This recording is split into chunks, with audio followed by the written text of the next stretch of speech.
Excuse me, Mr. DJ. Hey, check this out. We got a great show coming your way.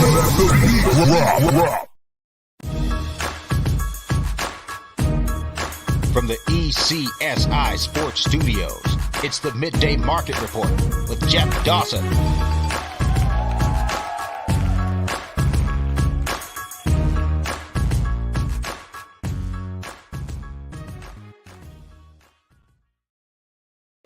Good afternoon, sports fans. Welcome back. It is Tuesday, November 8th, 2022, and this is the Midday Market Report, our weekly trip out west with our good buddy Ron at Ron A Sports. Yes, I'm a little tanned, 8 days, 7 nights on a Caribbean cruise. I won't waste your time with the details. Just say the last day in Puerto Rico is where I got most of this. So I got my base in the Dominican and St. Thomas and the Dominican Republic and all that good stuff, Coco Bay, but mostly from Puerto Rico. So it was an amazing trip, but I am so glad to be back. And I'm so glad to be back with our good friend. It seems like it's been forever. He had a trip to Vegas before we left, then we left. So now we're back here in November. A lot has happened since our couple weeks off, so I can't wait to get his take on a few things. So without further ado, let's bring him in. Our good buddy, Ron. Good afternoon, Jeff. And yeah, you look awfully tan. You look ready to go. Oh, my goodness. You look great. We on the excursion, you have 3 days at sea, then you go to one port, then you have another day at sea, then you go to a couple ports. Saturday in a trip to St. Thomas, it was tropical storm. It was monsooning, but we went out anyways. We did some shopping down Main Street. We went out to lunch, and then Sunday when we docked in Puerto Rico, everyone wanted to go explore Puerto Rico, and I couldn't pass that up. So this is the most of that there, but so glad to be back. You had a trip out to Vegas. I assume, like me, your second home, correct? Yeah. Well, during COVID, we didn't go for over 2.5 years, and we're used to going 3 to 4 times a year to place bets, to go to shows, to do hiking, to do all sorts of things on and off football season. So it was really good to be back before the season. And it was good to be back during the season, and I look forward to making that back into the routine. So you do a lot of work in the off season. You do a lot of prep. You place a lot of futures, under-overs on teams, et cetera. Let's just start there. We're at week 9 now, 10? Week 10. So we're at the halfway point, past the halfway point. Give us your overall outlook to start in the NFL, where some of your futures are, good, bad, and the ugly. Okay. Well, we should start with the bad. Obviously, misjudged the New York Jets. I didn't misjudge their draft, which I rated as number 1 in the NFL. And I think a lot of people did that too. So I didn't uncover that many gems. But instant starters from the Jets, and they deserve their 6-3 record. It's not like some of the other teams where I still think they're playing with house money. I don't really think Atlanta's as good as shown. I don't really think the Giants are as good as shown, although they have great coaching. That matters. But the Jets are legit the way they've handled their business and improved from last year to this year. So that's one of the teams that I was wrong on. I would say, I stand to lose on Atlanta as well right now, and I might still lose on Chicago. I don't know, because I have 6.5 and 7 wins. Chicago's situations were good early, and I know Justin Fields looked good last week, but there's going to be hits and misses. With young quarterbacks, there are going to be a lot of hits and misses, so that's still up in the air. The successes are really nice. The Rams, they're one loss away from collecting. Tampa was about 9 seconds away from collecting. But since I had Tampa as my best play last week, I was thankful for the win. We'll put off the loss another day. Houston, with Lovie Smith at the helm, I honestly think they should have 3 wins now, but they only have 1, and I'm not complaining. That was probably my biggest play at under 5 wins. So there are more winners than losers. It's not It's not one of those years where I'm going to go 11-2 or something like that.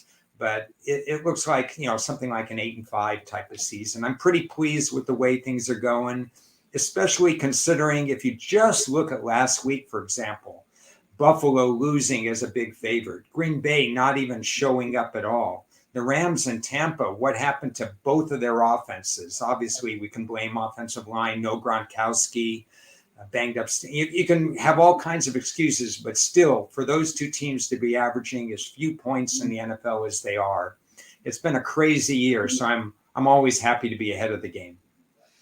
And I know we're going to circle the wagons back, no pun intended, to the NFL. You were talking some teams playing over their skis, and the Jets is an amazing story. And they lose Breece Hall, and they haven't missed a beat there. And big dogs at home to Buffalo. Now, the big question mark, obviously, Josh Allen and his elbow. We're waiting to hear more news there.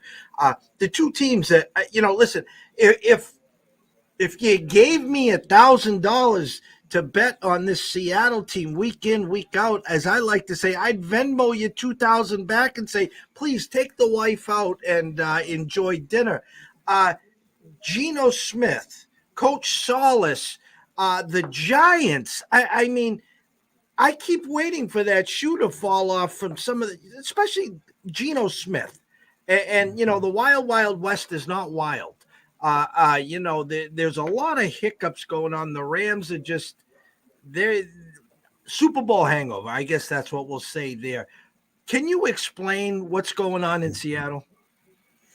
Well, I think it's a great story, first of all. And I've always said that Pete Carroll's greatest strength is not what to call on 4th and 2 or something like that. His greatest strength is he teaches and coaches players up. He drafts Richard Sherman in the 4th or 5th round. He drafts Cam Chancellor in the 5th round. He has the most stunning draft we've seen out of Seattle in years and years and years. And he's coaching these guys up.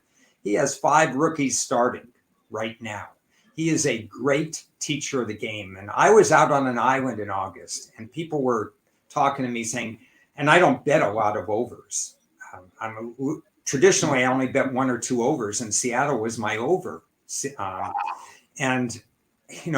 already cashed that ticket at 5.5, and they've got 6 wins. So, of course, that doesn't mean I expected 10 wins or Geno Smith. I penciled them in as 7 and 10. I said that's a game and a half over their number, 5.5. I also did over 5 with the alternate lines.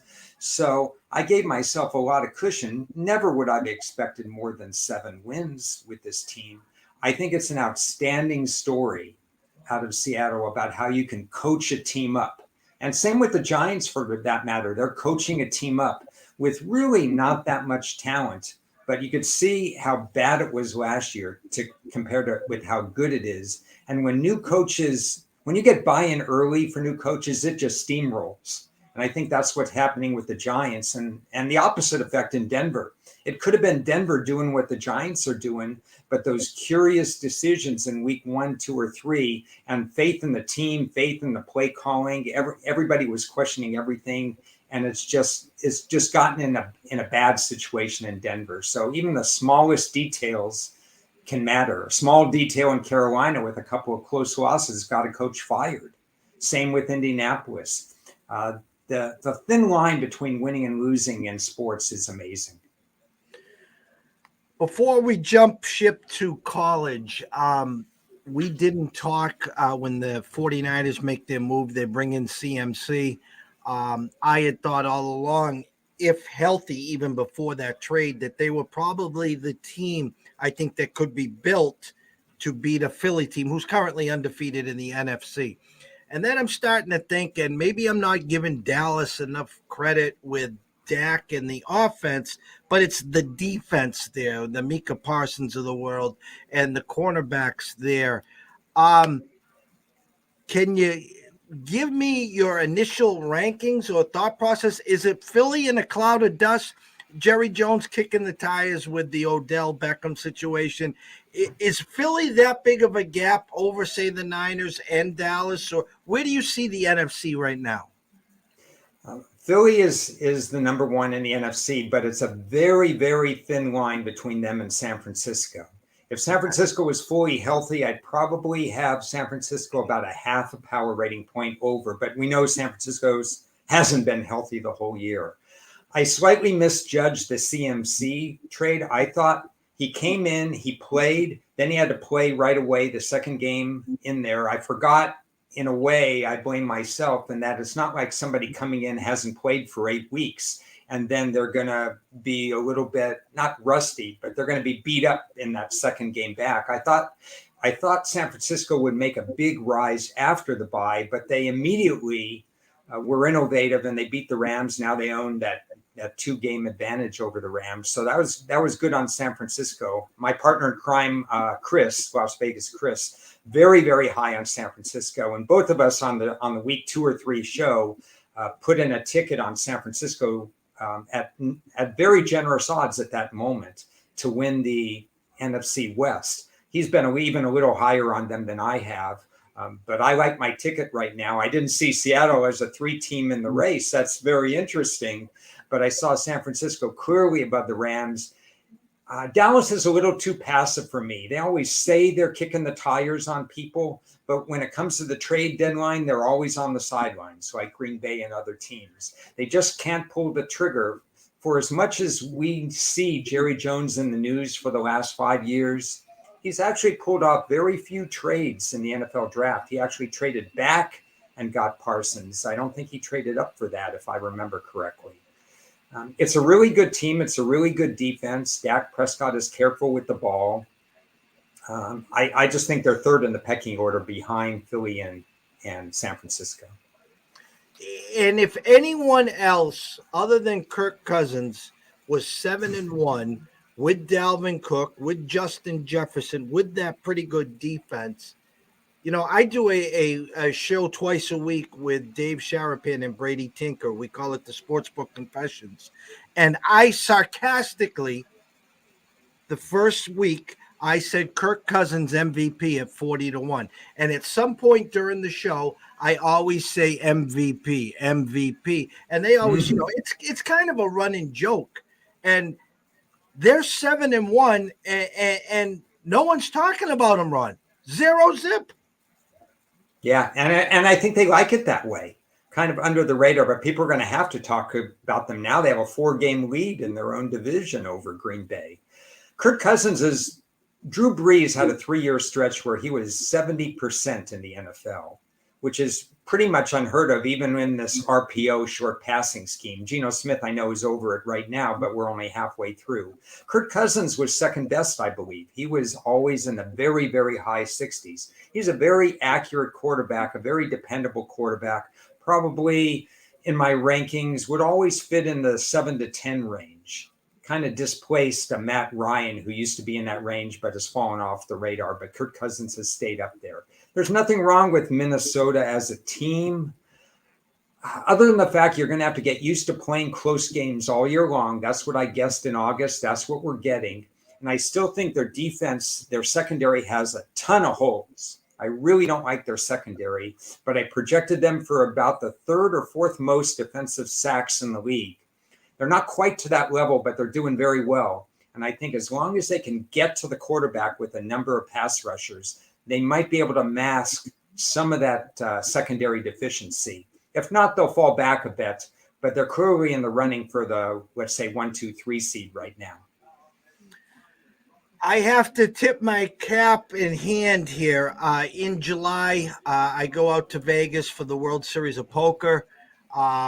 Some friends and colleagues play in the main event, and it's a great time to be out there. Never mind, it's 110 degrees, and obviously you see I do like the sun a little. So I put together a 3-team champions parlay. This is in the start of July. Everyone was talking about the Yankees, the Mets, the Dodgers. I had the Astros. And so when the Astros clinched, I got my first of the 3-legged parlay home bet circa. It's paying $11,000. On the same day, Alabama loses its 2nd game of the year. So since we have left a couple weeks ago, Georgia, well, I guess Tennessee, Georgia, Ohio State. Clemson loses. Now you got the TCUs of the world, the Pac-12. Give us your thoughts about some college football right now. Well, going conference by conference in the ACC, Clemson got exposed by Notre Dame. So now we can kind of dismiss them. In fact, the ACC has been a little bit of a downer this year. Some of the teams, I know there's been quarterback injuries. I counted them. There was like 53 starting quarterbacks that have missed time in college. And I'm probably missing some of those. It's become a brutal sport, not only in the NFL, but in college. And that affected the ACC a lot. So if you take Clemson out of the picture, it elevates TCU, Oregon, USC, maybe UCLA with the softer schedule. But those teams are going to have to run the table. A one-loss TCU team will probably not be held in esteem ahead of a one-loss USC, and certainly not ahead of a one-loss Oregon, who lost its initial game and obviously lost it in brutal fashion. But that's the first game with a new coach and a staff. And since then, they've run the table, and they deserve to be maybe the fourth best team. Michigan deserves to be the third best team right now. They've done everything asked of them. And obviously, Michigan, Ohio State's going to be a huge game at the end of the year. So even a one-loss Georgia team probably gets in, although they hope they run the table. And Ohio State and Michigan are both clearly in the running. I think after that, it's the pecking order is Oregon, USC probably ahead of TCU, because TCU is they're a touchdown underdog this week alone. So that's going to be hard for them to keep it up. I'm probably missing somewhere in there, but I would say Oregon controls its own destiny as a one-loss team. I'm going to play devil's advocate for a second here. A lot needs to happen here. Obviously, TCU probably, maybe, most likely loses to Texas this week. An LSU team, who hats off to Brian Kelly, by the way, loses opening day to Florida State. The world's ending. He can't coach with the big boys. Well, he sure pulled it off there. They're actually a pick 'em or now favorite at Arkansas. The Pac-12 is going to shake itself out. If I said to you this, I know Ohio State's one of the darlings this year. So if they were to lose to Michigan, they're still, in my eyes, going to carry some weight because of their offense, because of who they are. Okay? If Ohio State beats Michigan and handles them pretty easily, Michigan, I assume, have left the building and will not be in this conversation. Where I'm going is with this, Ron. Is there any chance that Bama runs the sheet, beats an undefeated Georgia team, and let's say Ohio State runs the gamut? So I know Georgia with one loss, even the Bama SEC finals will be in the top four. And Ohio State undefeated will be in there. We're assuming TCU loss. Then you get a one-loss Pac-12. My question is Bama's season over? Probably 85% yes, maybe 90% yes. Okay. Because they have to rely on the kindness of strangers in order to get in. If Michigan loses close, I think Michigan's still ahead of Alabama. Like you said, if there's a Pac-12 team with one loss, they get in ahead of Alabama. I don't think it would be an interesting discussion if TCU had one loss and Alabama had two. That would be an interesting discussion because Oklahoma State are down this year. Kansas State is a nice team, but they're a 9-3 type team. I think it would be an interesting discussion because Alabama lost a tough game at Tennessee and a 1-point game at this past week at LSU. So they have road losses, and road losses are different to me than home losses. USC has a road loss. They have a road loss on a 2-point conversion try by Utah. Now, they should have lost to Oregon State at home, or again, another road game, but they had a +4 turnover ratio, had that last minute touchdown, and they won. So USC isn't invincible. Their defense is not very good, and Alabama would handle them, but that's a different story. The question is, would they get in? SC would certainly get in with one loss over Alabama with two. So a lot depends on how badly Michigan loses and if there's chaos in a couple of other places. But I would say pretty close to 9 out of 10, they probably don't get in. And I guess I'll throw you this layup. If Tennessee sheets, their only one loss would be obviously to Georgia. I talked about Hooker at 14-15-1 before the Alabama game for the Heisman. Obviously, I don't want to say laid an egg. Just Georgia's defense is that good. At Tennessee, one loss. Do they still have a leg to stand on? That's a really interesting thing. They would be kind of in no man's land like Michigan. If Michigan loses to Ohio, let's say Ohio State and Georgia run the table, or at least get to the championship game. That means Tennessee doesn't have a championship game because Georgia's in it. And that means Michigan doesn't have a championship game because Ohio State's in it. So what do you do if that fourth spot is up for grabs? Let's say we have Ohio State in, we have Georgia in, and let's say we have, for argument's sake, let's say we have Oregon in, those three. Then Tennessee and Michigan, it's flip a coin if they both run the table the rest of the way. And that's what hurts Alabama too, because they lost to Tennessee, and Tennessee would be in the running with one loss. So I don't know what you do with Tennessee and Michigan if you have Oregon, Georgia, and Ohio State already in. Okay. So we haven't had a show in a few weeks. This is not the greatest. Listen, every week in college football to me is a great week. So I don't care what some of the people say on gambling Twitter or social media here. It's only Tuesday. I always say this. Any interest in opening lines, any interesting totals, anything from the eyes of Ron that you see going into this week in college? I want to throw a curveball at you and talk about a different handicapping style when you come to the second week in November. So I went through and I'm looking at these games and I go by rotational order. So I look at the first game, for example, I think it was Ohio and Miami of Ohio. And I'm looking at that and saying, okay, I'm charting out the teams. Miami, Ohio's having a pretty bad year. Their coach might be in danger. Then I go on and I look at the next game. It's a Ball State Toledo. And I said, Toledo, Ball State's, they seem to underachieve a lot. Their coach might be in danger. Then I go to the game, I think it's a Friday game, Tulsa and Memphis. I say, well, wait a second, Tulsa, their coach is in danger. And all of a sudden an idea pops in my head. I'm handicapping 12 to 14 games where this week's result might end up firing a coach. I had to lower it by one because I found out after I handicapped the game, University of South Florida did fire their coach because I thought that was going to be a problem. The way they lost to Temple was just inexcusable. So my question to myself and my question to other handicappers that I'm going to be posing on Twitter and in private conversations is, how much should we factor in coach on the hot seat when we're handicapping these games this week? Because clearly West Virginia's coach is playing for his job against Oklahoma. Indiana's coach is playing for his job, in my opinion. Boston College coach might be playing for his job. You have the smaller conferences. You have Texas State, who blew a big lead, luckily not lost by one instead of by three, which I appreciate. But they found a way to lose another game. Their coaching staff has won about 15% of their games over 4 years. These coaches are in trouble. Even Cal's coach might be in trouble. He turned down the Oregon job. I think he showed a lot of loyalty to California, but the job's not getting done.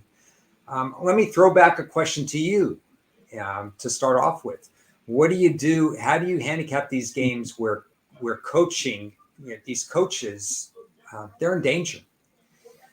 It's funny because we talked for a few weeks of coaches on hot seat, and then we're DMing, we're tweeting back and forth. Oh, there goes one, there goes another. Mm-hmm. It's used to be wait till the end of the year, as soon as the regular season's over, move on, and then who's available. And now they don't care anymore. So for me, it's a catch-22 because the coaches that are in the hot seat, you would think the team would surround him and be playing a lot harder. Well, some of these teams don't like their coach. Therefore, they're not given that 110 and 120%. So that's a tough call and a great question, Ron. I guess each example I kind of weigh differently, if that makes sense. That's kind of how I do it. And I'm reading a little more up to this week, and I encourage everybody to find some sites that you can read on. One site I'm going to mention to you is Sports Spider, Spyder. You can get local news, 10, 15 stories every hour on Sports Spider on any college or NFL team, and they can talk to you about game planning and everything like that. Reason I bring that up is because coaches are going to panic at this time of year. Let's say I'll give you an example. Let's go with Texas State, for example. Maybe they're having success running the ball, but they keep losing. They keep doing something, and they say, I'm going to try something different. I'm going to play 4 freshmen this week. I'm going to insert my next quarterback who's more of a passing quarterback. I'm going to do something to change. They may change something that they're doing well in. So I'm going to handicap that game and say, wait a second, they're panicking. It's going to be even worse than I expect. And some of the other teams, they may just continue to do what they're doing and not change. And maybe that's a problem. New Mexico has had 2 touchdown leads or double-digit leads in 4 games that they've ended up losing by double digits this year. So they can't do anything right there. Rocky Long is their defensive coordinator. He's obviously well regarded, but they have not put together an offense since he's been there. Danny Gonzalez is their coach. It hasn't worked. I would definitely make a coaching change. I just don't think they have the wherewithal to change the scheme and to do something differently. But you're right. I'm just kind of posing this question out loud. What's going to work? What's not? I'm approaching the West Virginia game as they're going to rally. I kind of like West Virginia, for example, against Oklahoma, because I think the opponent they're playing is very vulnerable defensively. And I think West Virginia can show some success and some spunk in that game.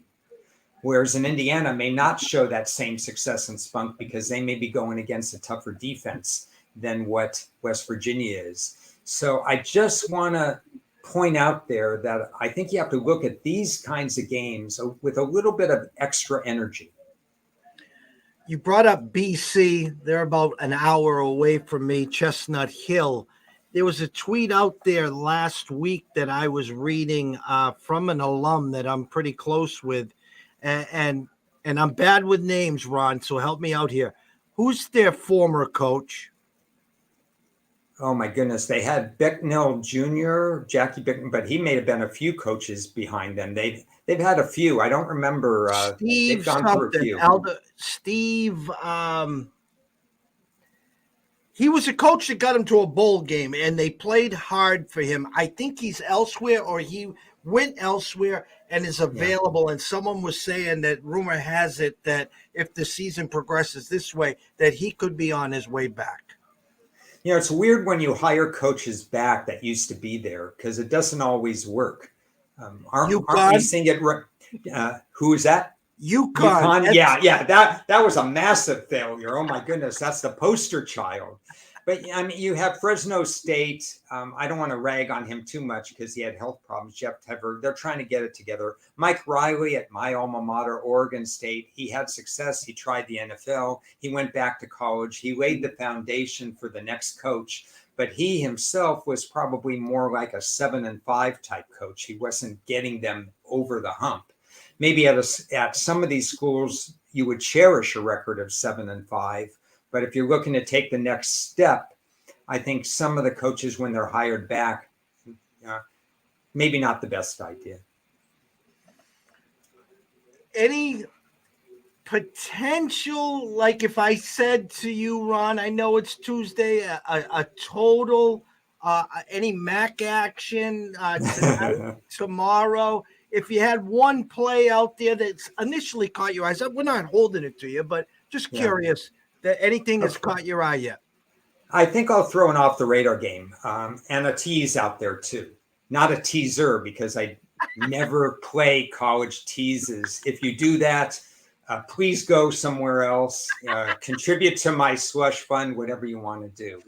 The tease I throw out is I write an article for one of the sites run by Kyle Hunter, a very strong handicapper in his own right. And the article I'm going to write is I pick a game each week. It's been successful. So I'm going to write about LSU and Arkansas. So I'm going to tease that out to read that article. I'm going to give you an under the radar game. Vanderbilt against Kentucky. Who cares? I mean, Vanderbilt was 3-0 to start the year. And now they played the SEC after that. And they say, oh, wait a second.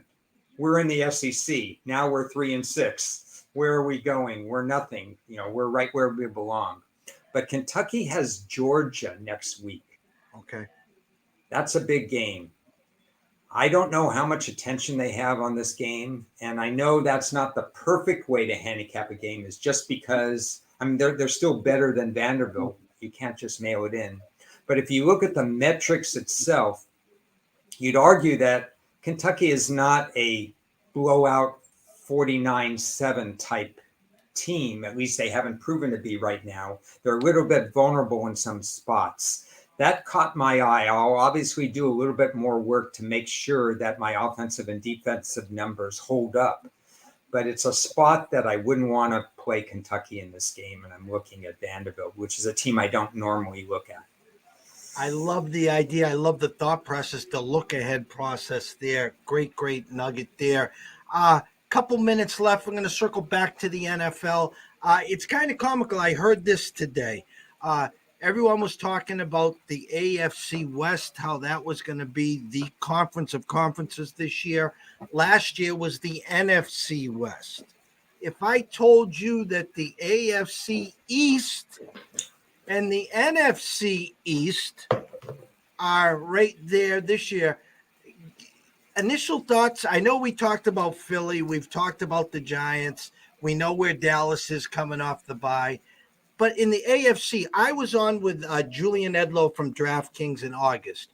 At plus 1,400 at DraftKings, I said the AFC East would end, and this was in August, Bills, Dolphins, Jets, and the Patriots in last. And I have that on tape, and we're cooking with Crisco. We're just letting it simmer. Thoughts on, no one wants to give Tua any credit. He doesn't have the strong arm. I compared him to Steve Young. Maybe he doesn't run as much, but he's got the accuracy. He finds the guys in space. The Jets, Salas Coach of the Year in my eye, or Pete Carroll if you wanted. But what Salas has done is amazing. They haven't lost a beat since they lost Breece Hall even. What is your thoughts? I'm going to just play devil's advocate here in the AFC with you. Let's just say that it doesn't come back good for Josh Allen. Maybe he's out. He's going to have to play through it or whatever. I know you've talked about your power rankings. And as Marty said, by the way, Marty, good afternoon, my brother. Roll Tide. I'm still believing you. He said Sauce Gardner is a stud. I mean, that guy is. Yeah, absolutely. I'm not calling him Revis Island yet, but this guy is pretty damn good.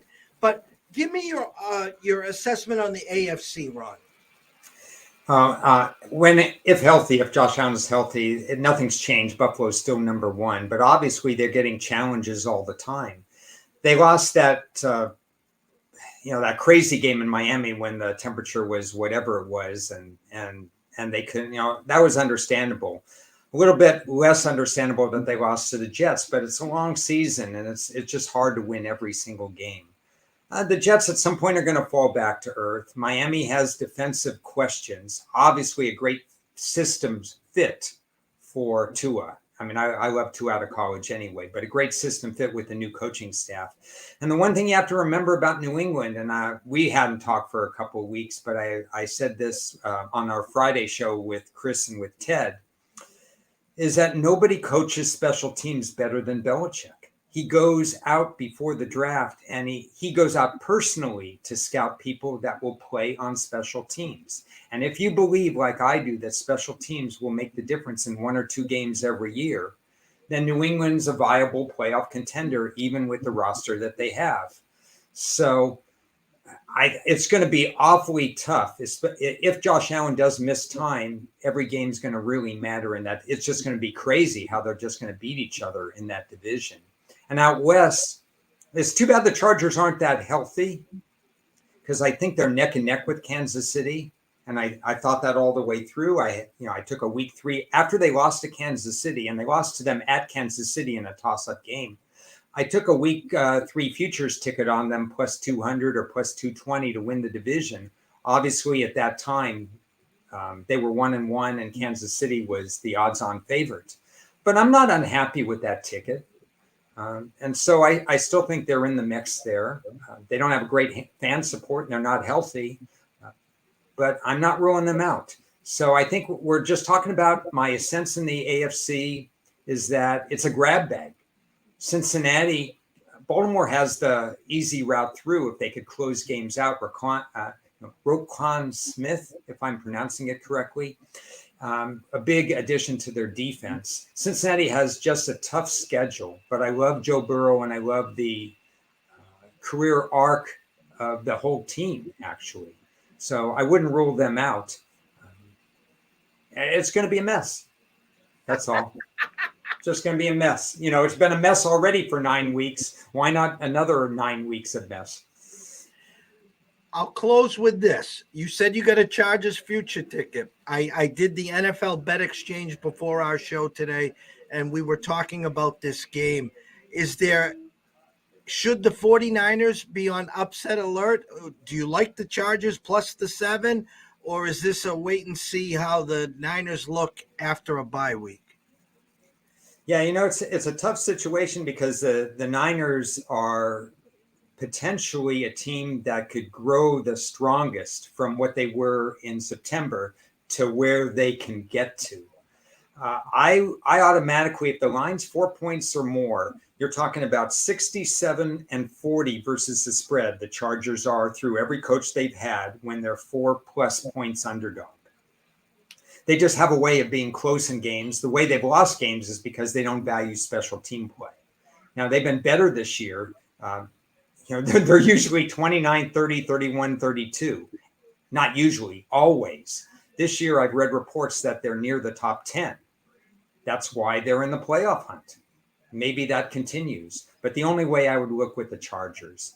And I've done a number of in-season plays that I'm actually proud of. Chris and I talked about this in the season, that I would pay more attention to in-season plays. I also have a Niners ticket plus 150 to win that division, which I made when Trey Lance went down with injury. Because I like Trey Lance, but that was more for developing him. Once they lost him, then they didn't have to do the baby steps. You see baby steps with Willis. You see baby steps with Fields, Mariota. And these guys are throwing 18 to 20 passes a game. Well, with Jimmy G, they know what they have. They know what he can do. I instantly upgraded him in the short term with Jimmy G. So I said, well, wait a second. Now they're contenders. They played the Rams twice in the first 7 weeks. There's no way I would have that ticket if Trey Lance played him twice in the first 7 weeks. But with Jimmy G, it's a different story. It's all situational specific. So I have tickets on both teams. So good to be back. You can follow Ron at Ace Sports on Twitter. Obviously, myself at EC Sports Invest. A couple of weeks off for both of us. It's good to be back. I know I get a lot of Raven reviews and love when you're on. A lot of the old timers keep asking, when's he coming back? I was like, Tuesday. We're blessed Tuesday at 3:30. So, Ron, we can't thank you enough. Thank you.